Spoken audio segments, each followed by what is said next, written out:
Violent collision kills 2 people outside Tampa International Airport. An alleged road rage attack rips 3 families apart. Tonight, we're learning about the boys who were killed. Prosecutors are going to pursue charges against people who are texting while driving. That's right. This DUI and murder suspect could get life in prison if convicted. You don't think it can happen to you. It can happen to you within seconds, a blink of an eye. When you take your eyes off the road for just seconds, when you're driving your car, oh, yes, it can happen to you. See, it's not a matter of if, it's a matter of when. When the sands of time will run out within your hourglass. He was a victim of a distracted driver hitting the road while riding his motorcycle going 65 miles per hour. He nearly lost his life. Now on a crusade to help save lives and prevent someone else from becoming a victim, the creator of DistractedDriversBusted.com and now the host of this podcast, it's Howard Drescher. Oh, I'm so glad that April is gone. Oh my. For the month of April, I have hardly done any shows. For some reason, the month of April, for me, seems to be at what I call a very, very kind of it's a depression kind of month. For some reason, I can't do anything in the month of April. I'm always so tired. I'm exhausted. I just need a break. And I can honestly say, thanks for the month of May. And I am so happy that we are out of the month of April. And now keep in mind, the month of April is Distracted Driving Awareness Month. Now, I should be all over that with at least 15 to 20 shows, but just for some reason, that month sucks the life out of me. And I have no idea why. It's been that way probably for about 10, maybe 10 years, roughly 10 years. It could be maybe when I started doing these podcast shows too. Honestly, I tell you the truth, I really don't know. But that's just the way it is. I'm your host, again, Howard Drescher, the creator of DistractedDriversBusted.com, and of course now this podcast show. You can follow me on Twitter at DistractedDBTV, at DistractedDBTV, on Facebook, DistractedDB. And if you're going to get this show, along with all my previous shows, go to iTunes, Spotify, iHeartRadio, Google Podcasts, and now Amazon. Just type in the keyword DistractedDB. What a show I have for you. And let's tip off this show right now, starting out with 3 stories that I have. 3 stories that I have right now. What is the common thread? What is the theme for each and every one of these? All of these have one thing in common.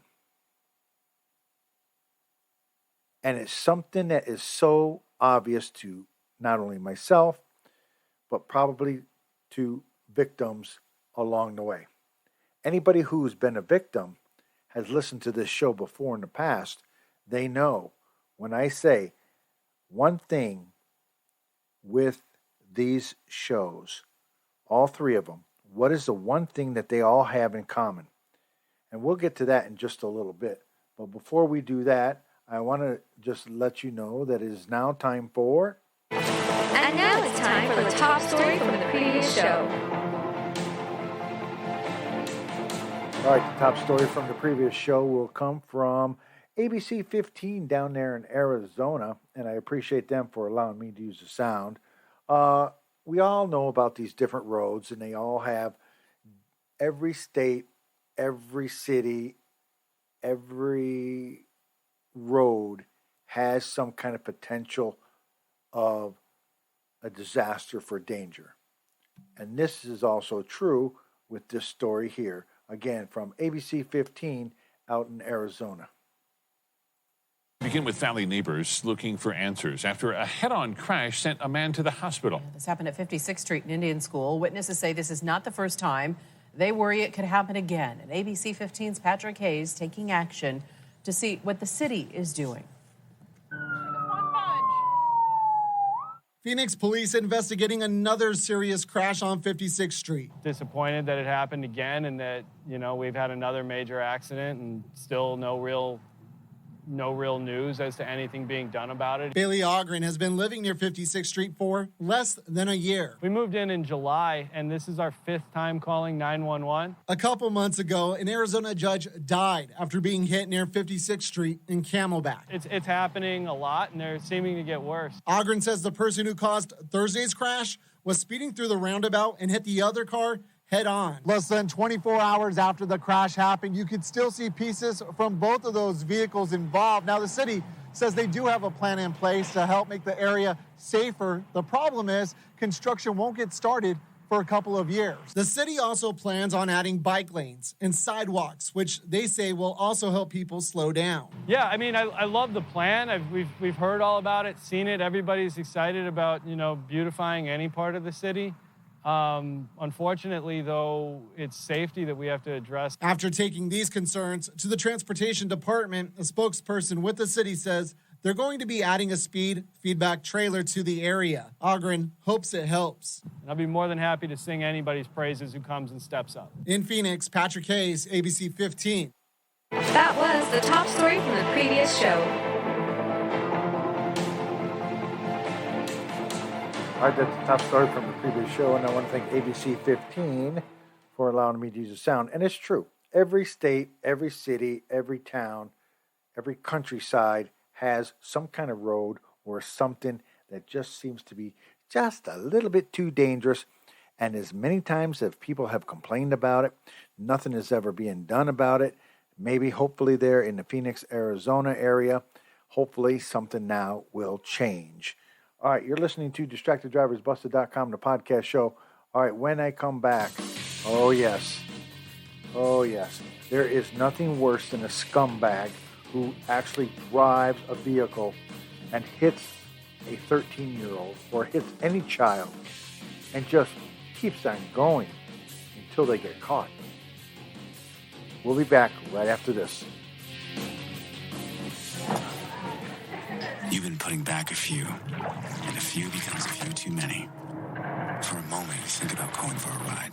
Nah, you live nearby. What's the worst that can happen? You get pulled over, your insurance goes up, you lose your license, you total your car, you kill someone.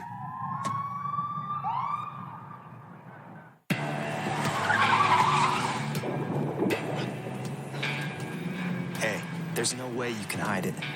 If you drive drunk, they're gonna find you. So stop kidding yourself. Sir, have you been drinking tonight? Sir, have you been drinking this evening? Sir, have you been drinking tonight? They will catch you and arrest you. Drive sober or get pulled over.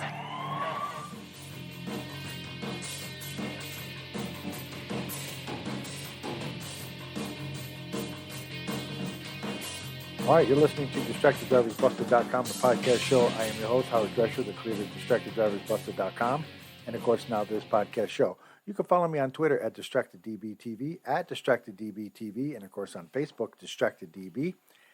And you can get the shows on iTunes, Spotify, iHeartRadio, Google Podcasts, and Amazon. Just type in the keyword DistractedDB. And it seems like it's been a long time, hasn't it? It's been a long time since I've done a show. It's been about 10, 11, 12 days.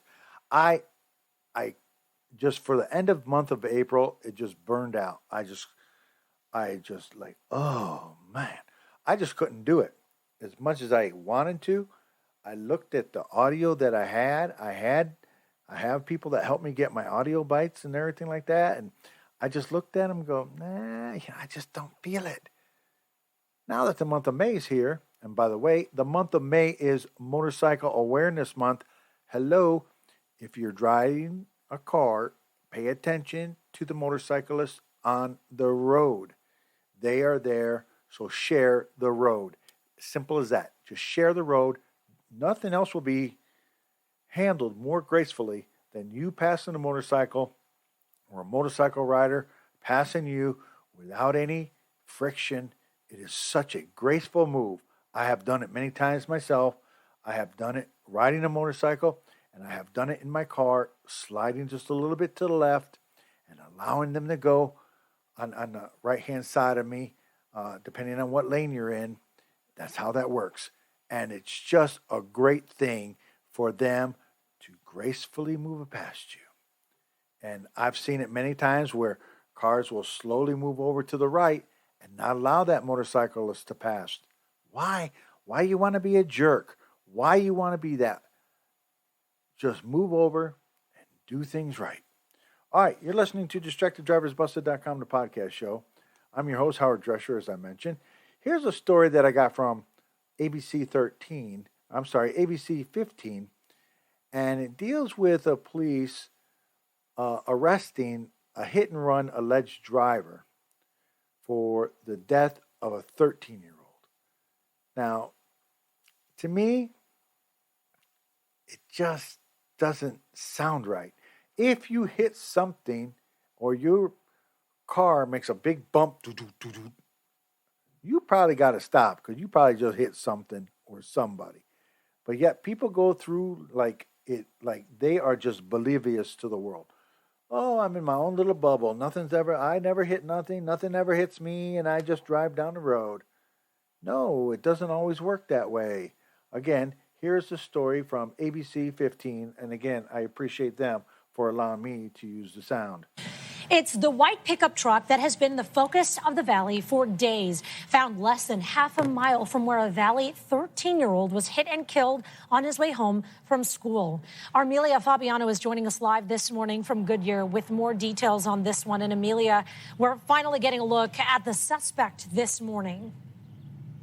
Allison, Goodyear police are confirming 44-year-old Richard Romo is the man they arrested last night, accusing him of being the driver of hitting and killing that 13-year-old boy on Tuesday. We're also getting a look at him this morning. This is the mugshot that Maricopa County Sheriff's Office has sent to us now that he has been booked. He is in the process of getting booked into jail. And our crew was also on scene last night when the white pickup truck he's accused of driving, the truck that hit this 13-year-old boy earlier this week. Our crew saw it getting towed away. You can see the truck did clearly have front end damage on it, and it had just been sitting in a driveway at the time. Dylan's father telling us police told him that suspect was his own neighbor living just blocks away from them and where all of this happened. Again, this is less than half a mile, that arrest taking place from where Dylan was hit and killed on Tuesday. Dylan Buenceseso, when he was heading home from school on his bicycle. We know he was an 8th grader at nearby Estrella Mountain Elementary School. That school district telling us they, of course, do have a crisis team now to help those students and teachers cope with this unexpected and unimaginable loss. Our crew also speaking to one of Dylan's classmates about the arrest made in connection to his death last night. I just felt happy because first, there's justice for Dylan right there. Because, we found who did those horrible things and we found the evidence. But at the same time, I just felt like something more could have been done. Yeah, this arrest bringing some closure, of course, but it is such a tough loss for this community. You can see this memorial growing near where Dylan lost his life earlier this week. Dozens of flowers and balloons. As far as this suspect, Richard Romo, we are working to confirm when he'll make his first appearance in front of a judge to hear those charges formally read to him. We'll send it back to you. All right. Amelia Fabiano live for us this morning. Thank you, Amelia. All right, again, I want to thank ABC 15 for allowing me to use that sound. Again, a neighbor just down the road, 2 or 3 houses or maybe half a block down from where he lives at. And you don't have a guts enough to do whatever you got to do and do the right thing. You're a gutless person. And hopefully they throw the book at this guy. It has got to stop. I have mentioned this many times before. Things like these has got to stop, and yet they still continue. I don't understand. And for the life of me, I just don't understand why it just continues that way. It's less like over and over and over again. Seems like I'm just preaching to the choir. If I'm preaching to the choir, just let me know. I just don't get it. Well, when we come back, I got another story about somebody who's a twisted-minded person. We'll be back right after this.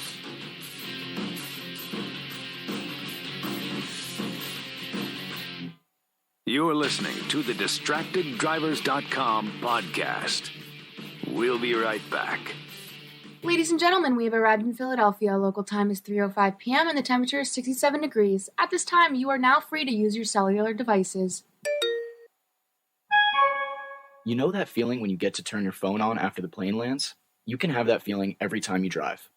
Make sure your cell phone is stowed away whenever you are behind the wheel. Visit StopTextStopWrecks.org. A message brought to you by the National Highway Traffic Safety Administration, Project Yellow Light, and the Ad Council. Wake up and text. Text and eat. Text and catch the bus. Text and miss your stop. Wait. Text and be late to work. Sorry, I'm late. Text and work. Text and pretend to work. Text and act surprised when someone calls you out for not working. Who, me? Text and meet up with a friend you haven't seen in forever. Hi. Oh, hey. Text and complain that they're on their phone the whole time. Text and listen to them complain that you're on your phone the whole time. Text and whatever. But when you get behind the wheel, give your phone to a passenger. Put it in the glove box. Just don't text and drive. Visit StopTextStopWrecks.org. A public service announcement brought to you by the National Highway Traffic Safety Administration and the Ad Council. Now, back to the DistractedDrivers.com podcast. All right, welcome back to DistractedDriversBuster.com, the podcast show. I am your host, Howard Drescher, the creator of DistractedDriversBuster.com, and of course now this podcast show. You can follow me on Twitter at DistractedDBTV, at DistractedDBTV, and on Facebook, DistractedDB. And you can get this show along with all my other archive shows at iTunes, Spotify, iHeartRadio, Google Podcasts, and now Amazon, which I have now surpassed, about 110 different shows on there. So I'm moving up the ladder. It's moving along quite nicely, if you will. Although some people are just not getting a message. So if you want to let your brother, your sister, your aunt, your uncle, your cousin, your niece, your nephew, or anybody like that about this podcast, feel free to tell them, because you never know. It may just save somebody's life. And that's all I'm trying to do. Cut down on these distracted drivings, cut down on the hit and runs, cut down on the DUIs, and all of this. All right, so here's the second story that I got for today, and it's from Fox 13 out there in Utah. And unfortunately, a woman that was killed by a hit-and-run driver in Salt Lake City. She was like 5 months pregnant. And there is nothing worse than having someone killed and then having, one, to be pregnant, two, you have your 2-year-old daughter in the car with you, and they end up getting critically injured in the crash. And again, this story comes from Fox 13, and I appreciate them for allowing me to use the sound. First, we continue to follow developing stories. We're learning more right now about the young mother and her daughter who were run down yesterday by a suspected impaired driver in Salt Lake City. Libby Allen died, and her 2-year-old daughter, Clara, remains hospitalized with critical injuries sustained in that crash. Fox 13's Scott McCain is live near the scene with the very latest. Scott, good morning. Yeah, good morning, guys. And already this year, Salt Lake police say this is the 11th traffic-related fatality in the city. And while all of them are terrible, this one seems especially tragic once you start to learn some of the details regarding all of this. According to a GoFundMe page set up for her family, Libby Allen had just turned 24 years old on Monday, and she was apparently 5 months pregnant with her second child. Yesterday morning, she and her daughter, Clara, 2 years old, they were simply out walking on the sidewalk on the north side of 1700 South. The man who allegedly ran them down, 53-year-old Jack Archibald, was heading east on the same street, but somehow he winds up crossing over into the westbound lanes before jumping the curb and running them over. Police say at that point, Archibald kept going, driving through a neighbor's front lawn and then back out onto 1700 South. However, he didn't get very far, police finding him a short time later and taking him into custody. He's now in jail facing DUI and automobile homicide charges. And depending on the medical reports, which will determine exactly how far along Libby was with her second child, there is the possibility that Mr. Archibald could face an additional count of automobile homicide. We have a link to the GoFundMe that has been set up for Libby Allen on our website, fox13now.com. For an hour live in Salt Lake City, Scott McCain, Fox 13 News. All right, and again, I want to thank Fox 13 for allowing me to use that sound. Okay, this guy seems to be a moron straight up. I say throw the book at him. I can decide that. This is my show. I think the guy should be locked up. What he did was criminal. It is manslaughter in the first degree. It could be the second, third. It just doesn't matter. What he did was despicable. You cannot tell me that you didn't realize what happened and you thought that you were going to get away. Are you freaking kidding me? What kind of common sense or what kind of nonsense do you think that is going on here? And unfortunately, now a child lost her mom, and now the mother, who was pregnant 5 months, now has lost everything. Okay, she lost her life. Obviously, the child was inside her womb is gone, and yet this guy decides, oh, I'm going to back up out of my neighbor's yard or a neighbor's yard, or back up and just drive down the road. Eventually, he got caught in a short period of time. But that is so damn despicable, and it just drives me freaking crazy that people like this are on the road today. They're a freaking menace. Can the judges and the attorneys agree? Can we get some stiffer penalties? Can we do that? This mother died in vain if that guy gets a slap on the wrist and he walks out of jail like nothing happened. That is a slap in the face, and she died in vain. It was all for naught. And I know everybody talks about, well, God has a plan for everybody. Okay, well, unfortunately, somebody decided to take things into their own hands when it came to that decision. And now, again, a child is now motherless. And that is so damn despicable. All right, here's a story that I got from CBS 2 out here in Los Angeles, CBS 2 LA. And I appreciate them for allowing me to use sound. I have used CBS quite a bit. I use a couple other stations out here in Los Angeles, more familiar with them than some of the other ones. And I'm more familiar with the California Highway Patrol because they're partnered up with Distracted Driving. I've had several ride-alongs with California Highway Patrol. I've interviewed a couple of California Highway Patrol officers. I feel that they understand where I'm coming from. I understand where they're coming from. But here's a story. Now, thank God that all three are now safe. But here's a story again from CBS 2 out here in Los Angeles. And I appreciate them for allowing me to use the sound. CHP officers are recovering after being hurt in a fiery crash when a suspected DUI driver slammed their patrol vehicle, and as you see here, it burst into flames. This horrifying scene unfolded this morning on the 105 freeway in Downey. The lengthy investigation shut down the eastbound lanes for hours. KQL9's Rachel Kim is live at St. Francis Hospital in Linwood with an update. Rachel.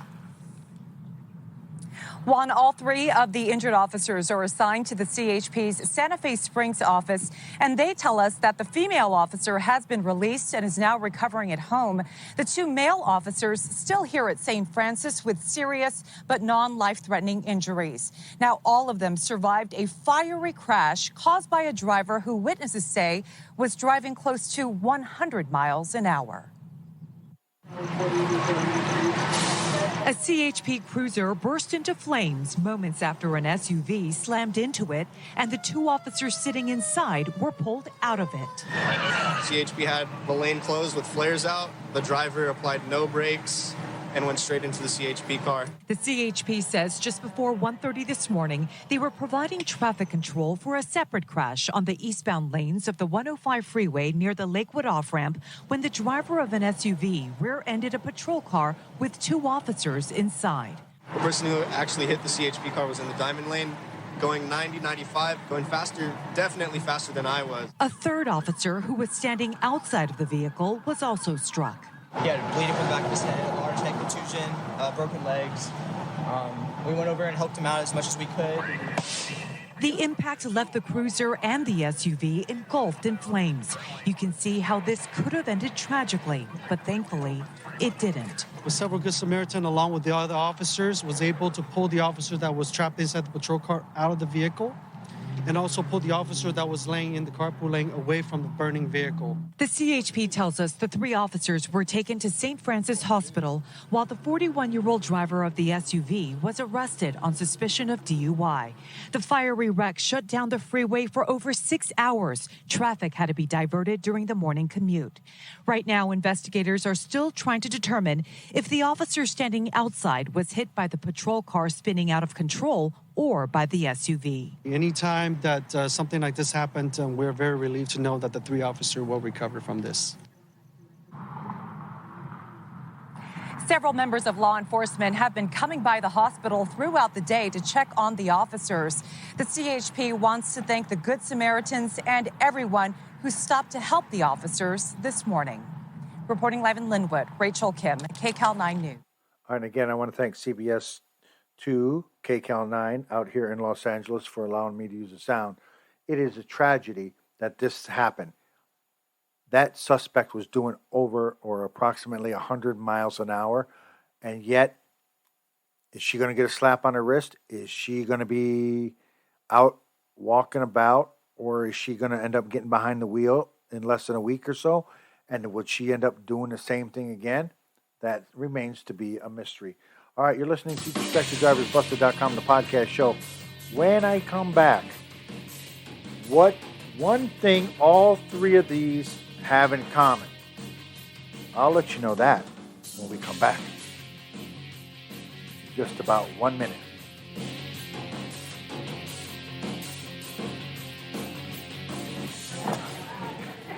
You've been putting back a few, and a few becomes a few too many. For a moment, you think about going for a ride. Nah, you live nearby. What's the worst that can happen? You get pulled over, your insurance goes up, you lose your license, you total your car, you kill someone.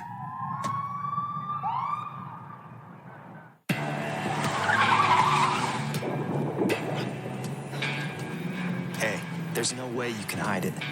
If you drive drunk, they're gonna find you. So stop kidding yourself. Sir, have you been drinking tonight? Sir, have you been drinking this evening? Sir, have you been drinking tonight?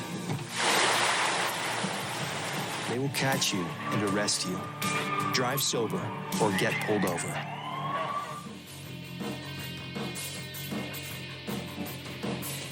All right, welcome back to DistractedDriversBusted.com, the podcast show. I am your host, Howard Drescher, the creator of DistractedDriversBusted.com, and of course now this podcast show.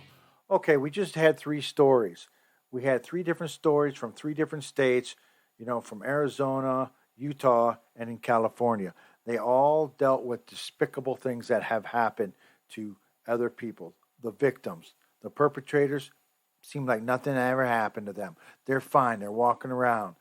They're like coherent. They know what's going on. Well, maybe not all of them. The last one, the suspected DUI, no telling what the hell she was thinking. But here's the thought for you. If our judges and our courts would actually do the right thing, I don't want to hear about their rights. When they go to court, in my opinion, they lost their rights. When they are drunk like that, they crash into a California Highway Patrol officer, injuring 3. Or you're in Utah and you end up killing a mom that is pregnant. Or you end up killing a 13-year-old boy, and then you still keep going and acting like nothing ever happened.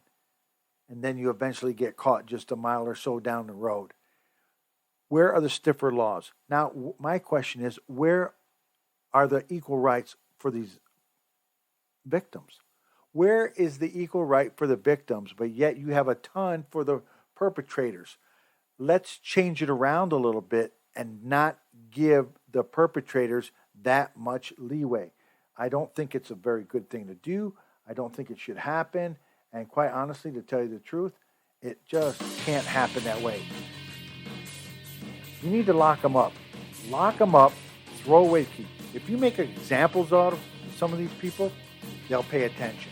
They're going to go, oh crap, these guys are serious. It's like here in California, the old 3-strike rule. You can kill or you can do some kind of bad thing 3 times before you get locked up. Despicable. Despicable. All right, you're listening to DistractedDriversBusted.com podcast show. Remember, I don't want to die today. Do you? Don't let anyone take the sands of time within your own hourglass. Until next week, be safe.